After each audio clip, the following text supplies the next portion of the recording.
Hello, my name is Sean Murphy, and this is my persuasive speech on the importance of why 21 years of age should remain the minimum age for consuming alcohol.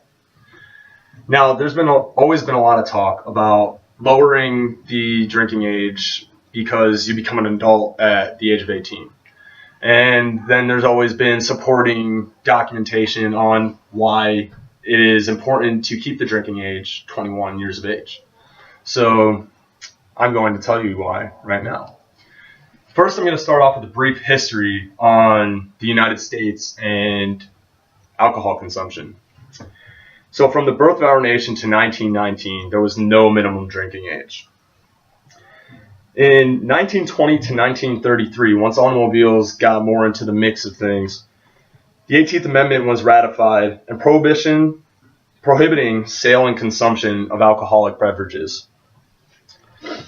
In 1933 to the 1960s, the 21st Amendment repealed prohibition, and drinking age in most states was raised to 21. Some were between the ages of 18 to 20.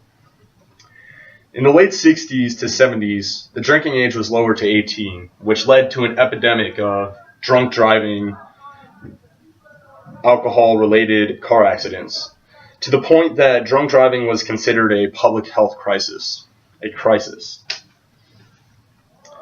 In response to the drunk driving epidemic in the late 1970s, President Ronald Reagan passed the Minimum Drinking Age Act in July 1984.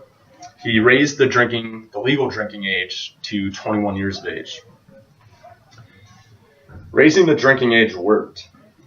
According to the National Institute of Health, in the 1970s, 60% of all traffic fatalities were alcohol-related.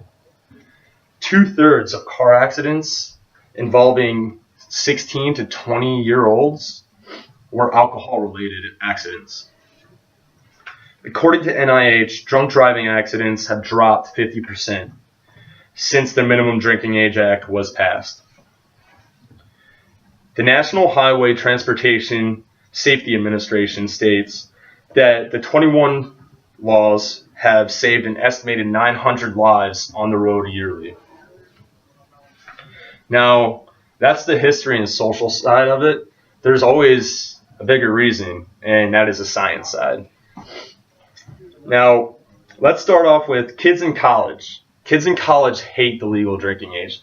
As a matter of fact, 4 out of 5 kids in college do not comply with the legal drinking age and consume alcohol on a daily basis. This is according to the National Institution on Alcohol Abuse and Alcoholism. 90% of this alcohol is consumed through binge drinking.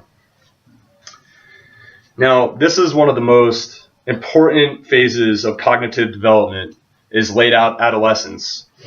So, the brain is developing, eliminating unnecessary neural connections and refining connections between frontal subcortical regions of the brain. Research shows that drinking and binge drinking alcohol can cause permanent harm and hinder cognitive development. One area of the brain that goes through rapid changes during teenage years is the prefrontal cortex. The prefrontal cortex is responsible for judgment and decision making. Teenagers are biologically wired to have lapses in judgment. You mix that with alcohol and you have a dangerous mixture of bad decisions. And they can harm themselves and others around them with those decisions. A 2011 University of Indiana study showed that consuming alcohol at a young age increased alcohol dependency. This can lead to cirrhosis of the liver, cancer, anemia, and cardiovascular disease. It is important to not try to fix something that's not broken. Let our bodies develop. Allow us to proceed with improving ourselves so that we can improve the environment around us. Let's not lower the drinking age to below 21. Let's keep it 21. Let's keep moving forward. Let's stop dwelling on the past and trying to change things that are going to harm others. Thank you.